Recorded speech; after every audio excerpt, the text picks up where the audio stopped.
Yo estuve ahí. Yo vi lo que nadie más vio. Durante años, fue el médico de confianza de uno de los hombres más buscados de México.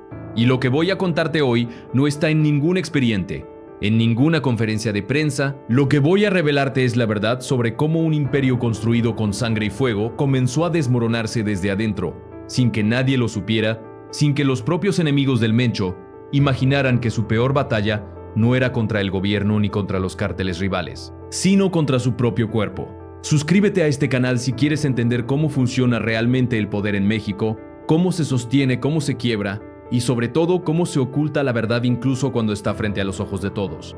Me llamo, por razones obvias no voy a decir mi nombre completo. Trabajé como médico personal en el entorno del cártel Jalisco Nueva Generación durante casi 8 años, y lo que vi en ese tiempo cambió para siempre mi forma de entender el poder, la lealtad y sobre todo la fragilidad. Porque déjame decirte algo que quizás nunca has considerado.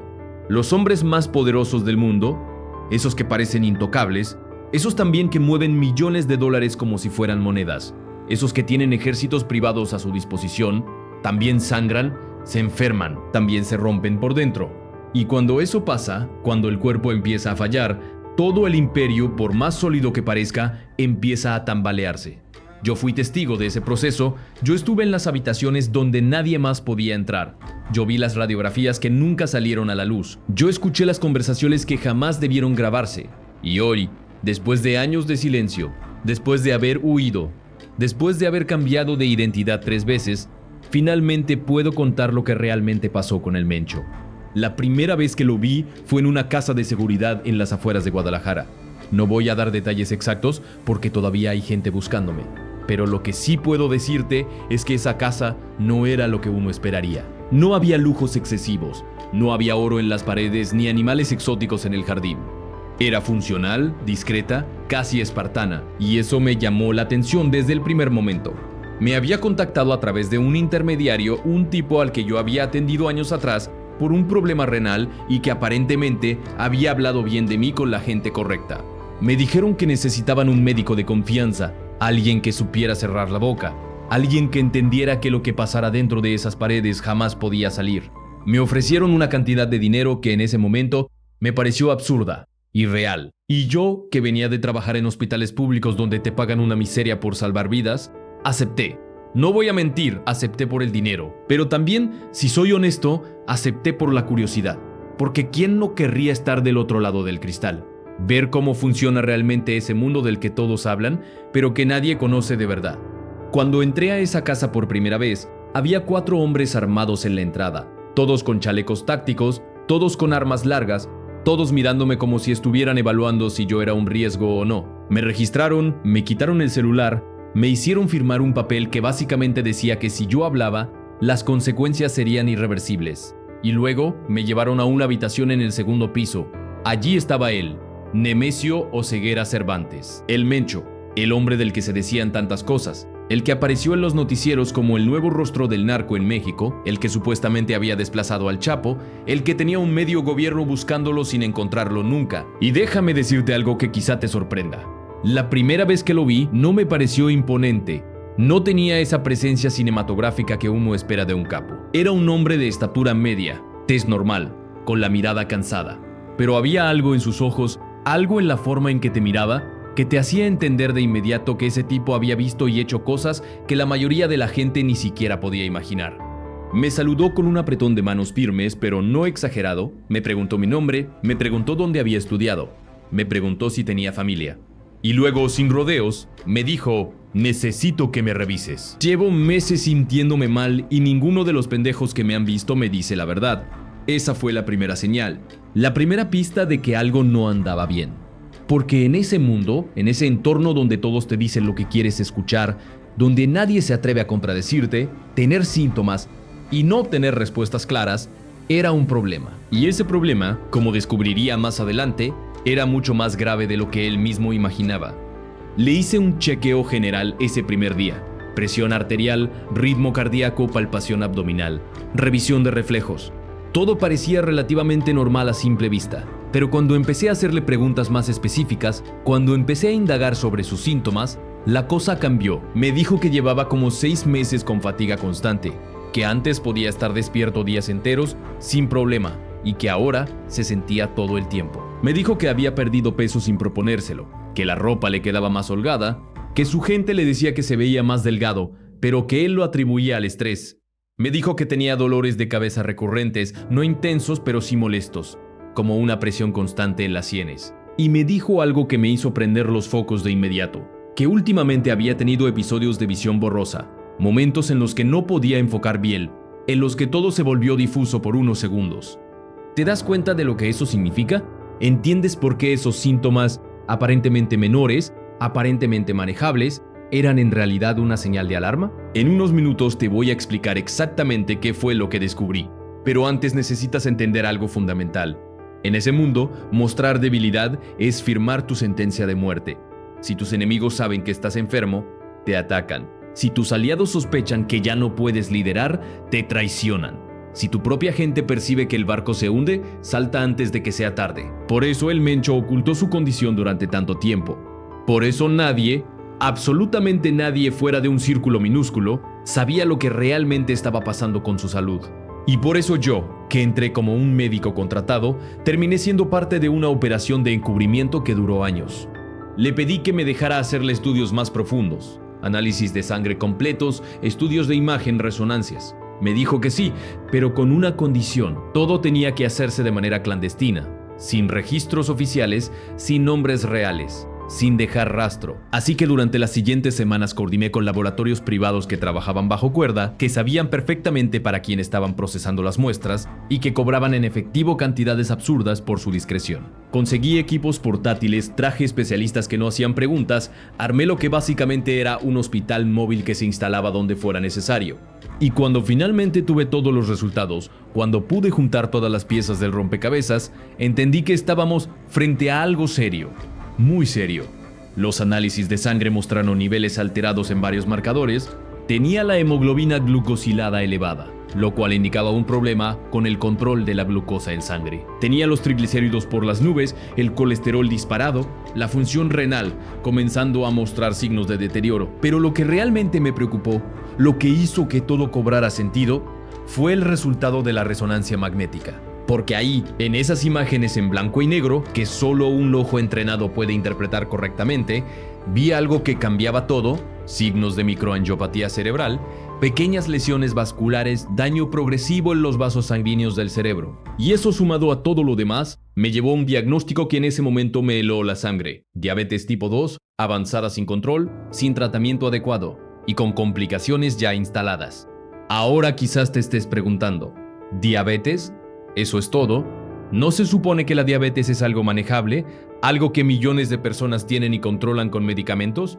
Y sí, tienes razón, la diabetes en sí misma, detectada a tiempo, tratada correctamente, monitoreada de manera constante, es una condición con la que se puede vivir perfectamente. Pero la diabetes sin diagnóstico, la diabetes que avanza en silencio durante años, la diabetes que no se trata, que no se controla, que se combina con un estilo de vida de estrés extremo, alimentación irregular, consumo de alcohol, falta de sueño. Esa diabetes es una bomba de tiempo, porque no solo afecta los niveles de azúcar en la sangre, afecta todo el sistema circulatorio, daña los riñones, daña los ojos, daña el corazón, daña el cerebro. Y eso era exactamente lo que estaba pasando con el Mencho. Cuando le di el diagnóstico, su reacción fue algo que nunca voy a olvidar. No grité, no se puso furioso, no hay nada empresarial. Se quedó en silencio mirando las imágenes de la resonancia como si estuviera tratando de descifrar un código secreto. Y luego me preguntó con una calma que me parecía inquietante: ¿cuánto tiempo tengo? Le explicó que no era una cuestión de tiempo en el sentido terminal, que la diabetes no era cáncer, que con el tratamiento adecuado podía vivir muchos años más. Pero también le dije la verdad, porque ese fue el trato desde el principio. Yo le diría siempre la verdad, sin importar qué tan incómodo fuera. Le dije que si no empezaba un tratamiento inmediato, si no cambiaba radicalmente su estilo de vida, si no controlaba los niveles de glucosa, las complicaciones iban a empeorar. Le dije que podía sufrir un infarto, un derrame cerebral, insuficiencia renal, ceguera. Le dije que los síntomas que ya estaba experimentando, la fatiga, la visión borrosa, los dolores de cabeza, eran apenas el comienzo. Y aquí es donde la historia toma un giro que quizás no esperabas, porque el Mencho, contra todos los pronósticos, Ayudó el tratamiento, aceptó las inyecciones de insulina, aceptó los medicamentos para controlar la presión arterial y el colesterol, aceptó las modificaciones en la dieta. Pero todo eso tenía que hacerse en absoluto. Secreto, nadie podía saberlo. Ni su familia extendida, ni mucho menos sus enemigos. Así que diseñamos un protocolo de tratamiento que pudiera ejecutarse sin levantar sospechas. Las inyecciones de insulina se hacían en privado, siempre en habitaciones cerradas, siempre con la excusa de estar en reuniones estratégicas. Los medicamentos se almacenan en envases sin etiquetas, disfrazados como suplementos vitamínicos. Los controles de glucosa se hacían con dispositivos portátiles que yo mismo le enseñé a usar, registrando los datos en códigos que solo él y yo entendíamos. Durante los primeros meses, las cosas mejoraron. Los niveles de glucosa empezaron a estabilizarse. La fatiga disminuyó, los dolores de cabeza se volvieron menos frecuentes, pero había un problema que yo no había anticipado completamente.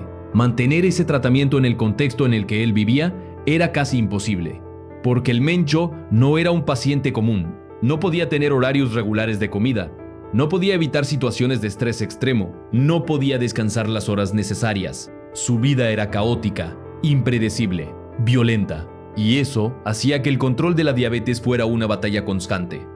Había días en los que los niveles de glucosa se disparaban porque había pasado 18 horas sin comer nada más que café y cigarros. Había días en los que la presión arterial se iba al cielo porque acababa de ordenar una operación que sabía que podía costarle la vida a decenas de personas. Había días en los que simplemente no podíamos hacer el monitoreo porque estaba en movimiento, escondiéndose, cambiando de ubicación cada pocas horas. Y luego estaba el factor psicológico, porque vivir con una enfermedad crónica, aceptar que tu cuerpo ya no es invencible, reconocer que necesitas medicamentos para seguir funcionando, es difícil para cualquier persona. Pero para alguien como el Mencho, alguien cuya identidad completa estaba construida sobre la idea de ser fuerte, implacable, indestructible, era devastador. Yo lo vi en sus ojos. Vi cómo cada inyección de insulina era un recordatorio de su mortalidad. Vi cómo cada dolor de cabeza lo hacía preguntarse si era el inicio de un derrame. Vi cómo cada episodio de visión borrosa lo llenaba de paranoia, porque en su mundo, no ver claramente aunque sea por un segundo, puede significar la diferencia entre la vida y la muerte. ¿Alguna vez te has preguntado cómo es vivir sabiendo que en cualquier momento todo puede colapsar? ¿Cómo es tener que esconder una enfermedad mientras diriges un imperio criminal? Porque eso es exactamente lo que estaba pasando, y lo que voy a contarte ahora es algo que nadie más sabe, algo que ni siquiera los informes de inteligencia más detallados han podido capturar cómo esa enfermedad comenzó a afectar sus decisiones estratégicas. Hubo un episodio en particular que me hizo entender la gravedad de la situación. Fue aproximadamente 1 año y medio después de haber iniciado el tratamiento. Estábamos en una casa de seguridad diferente, esta vez más al sur, en una zona montañosa. Era de noche, habían llegado informes de que un grupo rival estaba planeando un ataque sorpresa, que tenían información sobre la ubicación aproximada, que estaban movilizando sicarios. El Mencho reunió a su gente, comenzó a dar órdenes, comenzó a coordinar la respuesta. Pero yo noté algo extraño. Noté que se detenía a mitad de las frases, que perdía el hilo de lo que estaba diciendo, que le costaba concentración. Me acerqué, le hice una señal discreta, le pedí que me acompañara a otra habitación. Le hice una prueba rápida de glucosa. El resultado fue alarmante. Tenía el azúcar en 320 mg/dL, casi el triple de lo normal. Eso explicaba todo. Eso explicaba la confusión, la dificultad para concentrarse, la irritabilidad. Le di insulina de acción rápida, le bebí agua, le pedí que se sentara y respirara profundo. Esperamos 20 minutos. Volvimos a medir. Los niveles comenzaron a bajar. Cuando regresó con su gente ya estaba más enfocado, más claro. Pero yo me quedé pensando en algo aterrador. ¿Qué habría pasado si yo no hubiera estado ahí? ¿Qué decisiones habrían tomado con el cerebro funcionando a medias por los niveles de glucosa descontrolados? Y ese no fue un caso aislado. Pasó más veces. Pasó en reuniones importantes, en negociaciones con otros grupos, en momentos críticos donde una decisión equivocada podía costar vidas o territorios. Y ahí fue cuando empecé a entender algo que antes no había procesado completamente.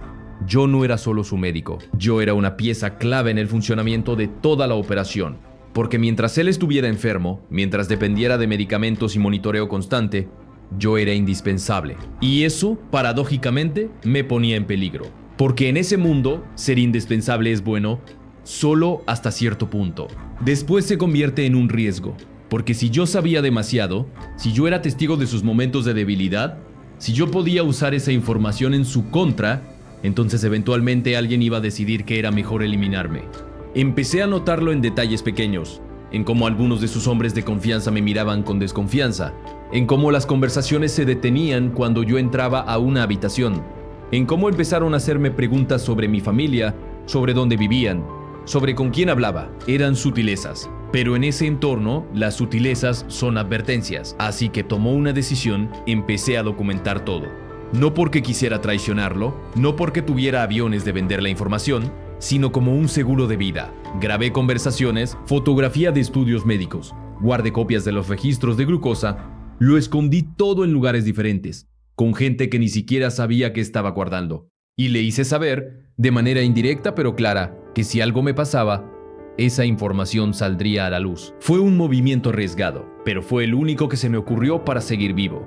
Mientras tanto, la salud del Mencho seguía siendo una montaña rusa. Había semanas buenas en las que lográbamos mantener todo bajo control, en las que los niveles de glucosa se mantenían estables, en las que parecía estar en forma. Pero luego venían las semanas malas, las semanas en las que todo se descontrolaba, en las que el estrés y la falta de sueño hacían imposible cualquier tipo de manejo adecuado. Y durante esas semanas malas, yo veía cómo el deterioro avanzaba, veía cómo su vista seguía empeorando, cómo necesitaba lentes más potentes, cómo a veces no podía leer los mensajes en su teléfono. Sin acercarlo demasiado, veía cómo su energía ya no era la misma, cómo necesitaba descansar más seguido, cómo las jornadas largas lo dejaban completamente agotado. Veía cómo su estado de ánimo se volvía más volátil, más impredecible, oscilando entre la calma absoluta y explosiones de furia que antes no eran tan frecuentes. Y luego estaban las complicaciones secundarias, porque la diabetes no viene sola, trae consigo todo un catálogo de problemas asociados. El Mencho comenzó a desarrollar neuropatía periférica, una condición en la que los nervios de las extremidades se dañan por los niveles altos de glucosa. Eso significaba que empezó a sentir hormigueo constante en los pies, a veces dolor, a veces entumecimiento.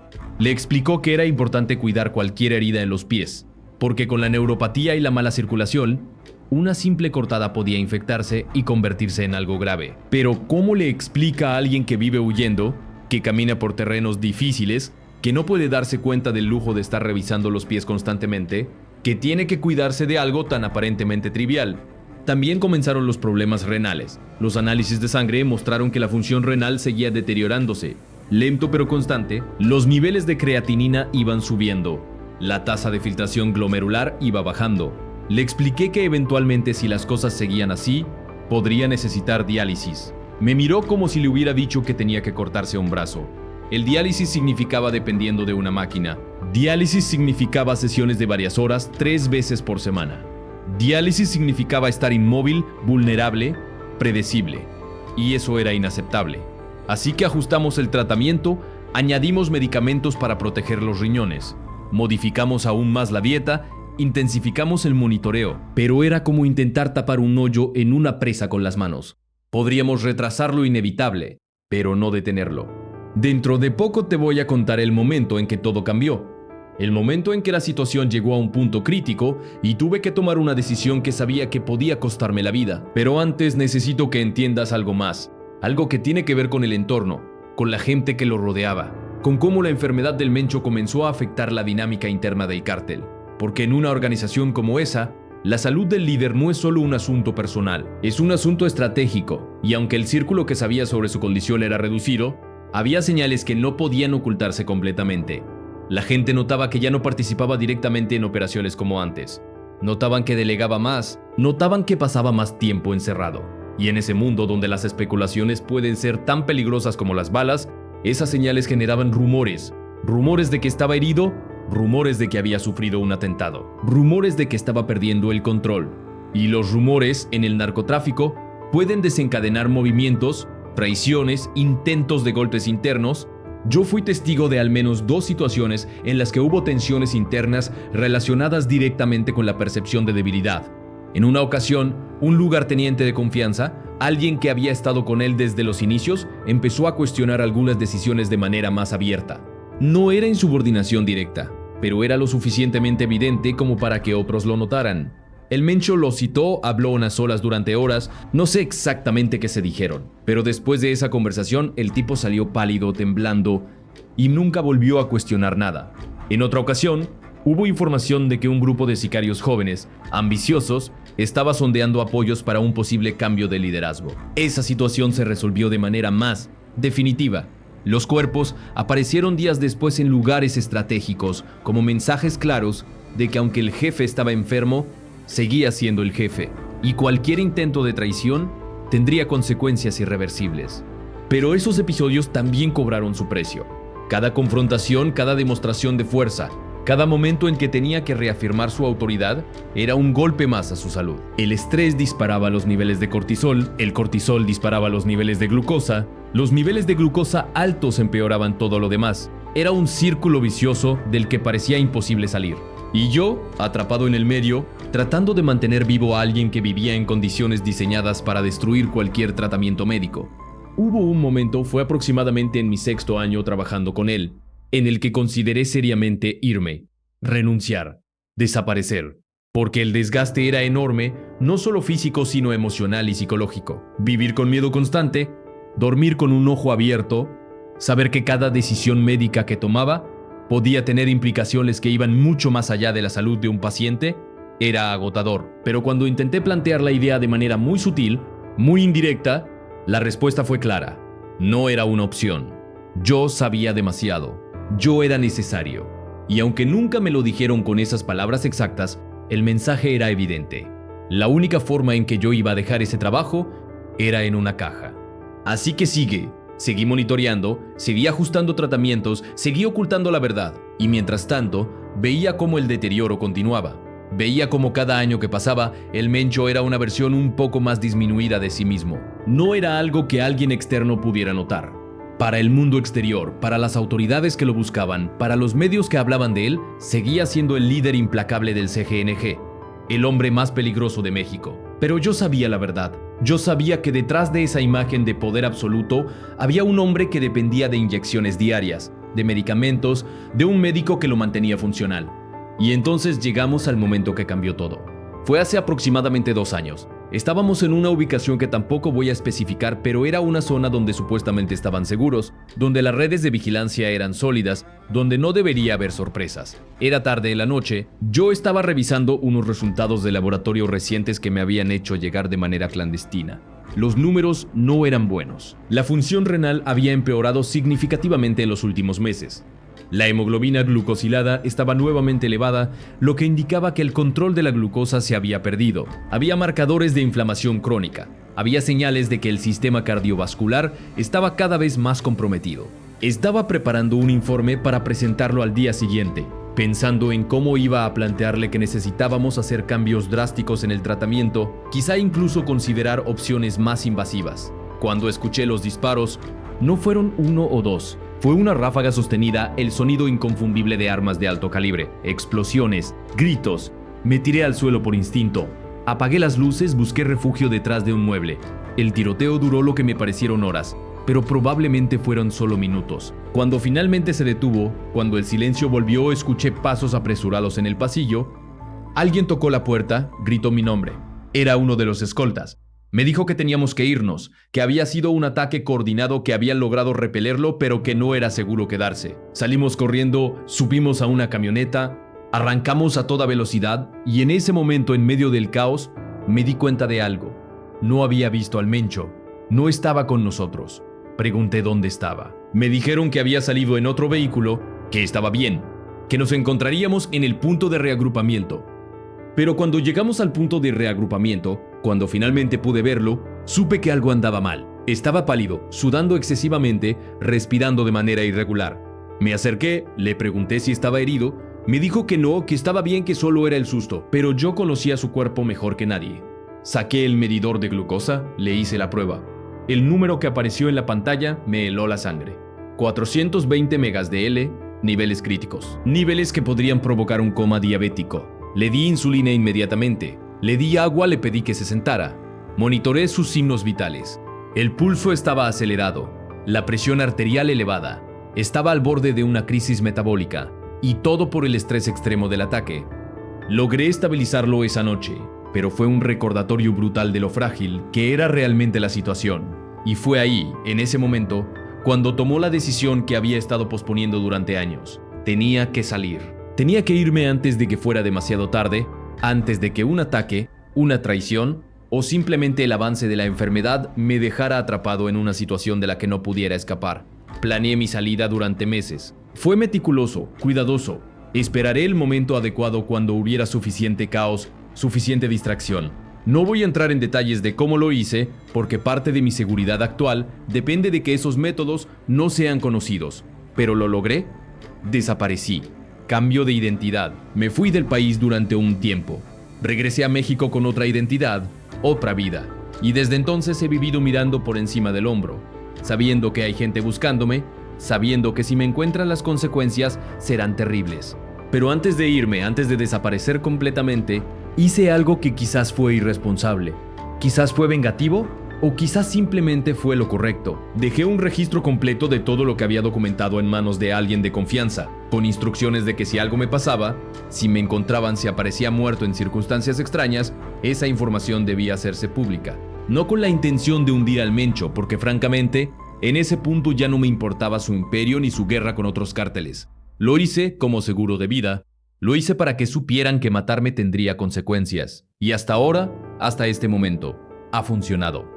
Ahora déjame contarte lo que he podido averiguar desde que me fui, lo que he sabido a través de contactos que todavía tengo, de información que circula en ciertos círculos. El Mencho sigue vivo, eso lo sabes. Sigue siendo buscado, sigue apareciendo en los encabezados, pero si prestas atención, si observas con cuidado, vas a notar patrones que confirman lo que yo ya sé.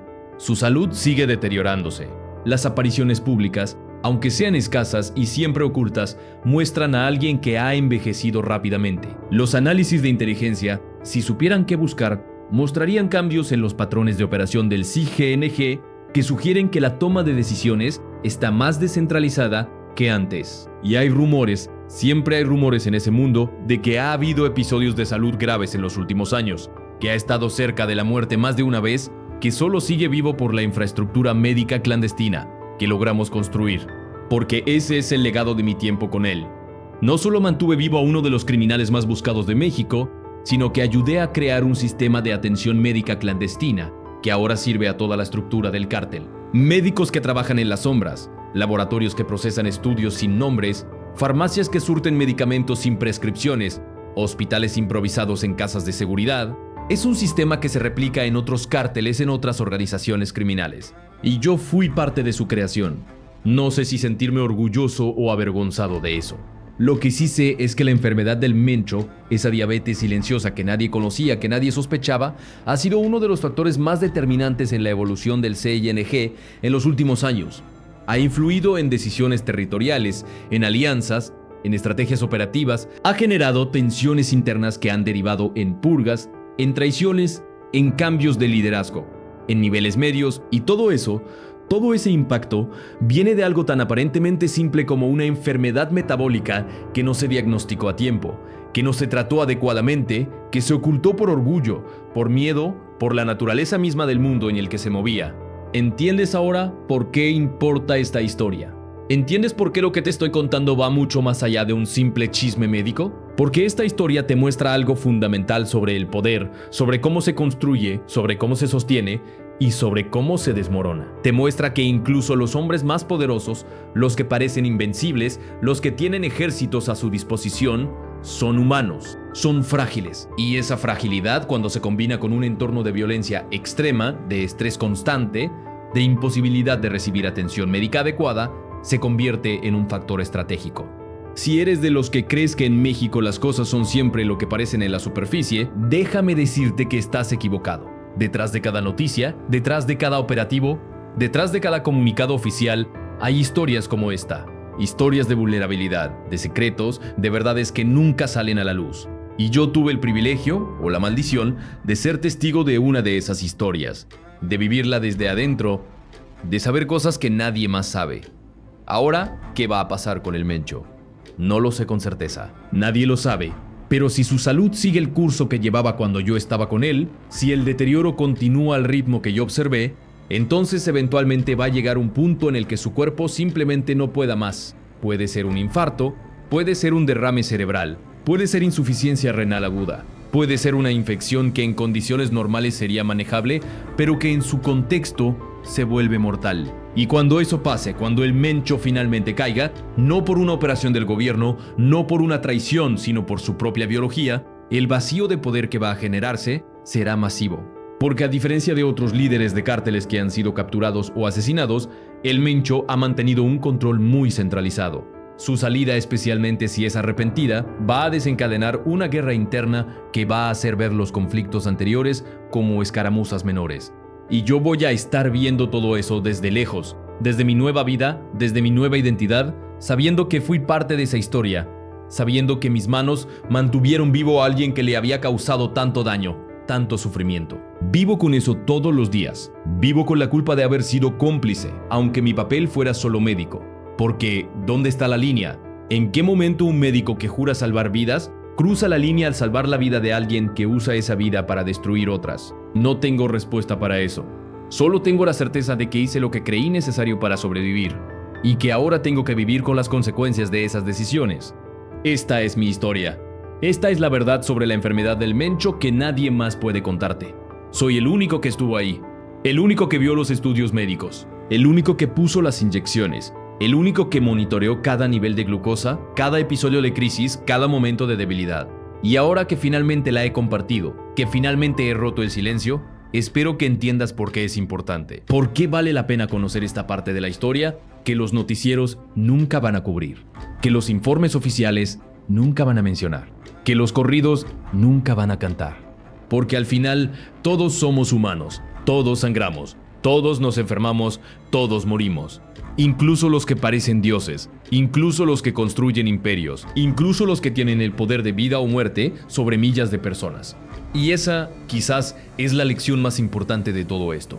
Que el poder es temporal, que la salud es frágil y que la verdad, aunque se oculta durante años, eventualmente encuentra la manera de salir a la luz. Si llegaste hasta aquí, si escuchas toda mi historia, entonces ya sabes más que el 99% de la gente sobre lo que realmente pasa en las sombras del narco en México. Ya sabes que detrás de las imágenes de poder y violencia hay seres humanos con enfermedades, con miedos, con debilidades. Ya sabes que la historia oficial nunca es la historia completa. Y espero que eso te haga cuestionar, que te haga pensar, que te haga buscar más allá de lo evidente. Porque en este país, en este México complejo y contradictorio, las verdades más importantes son siempre las que más se ocultan.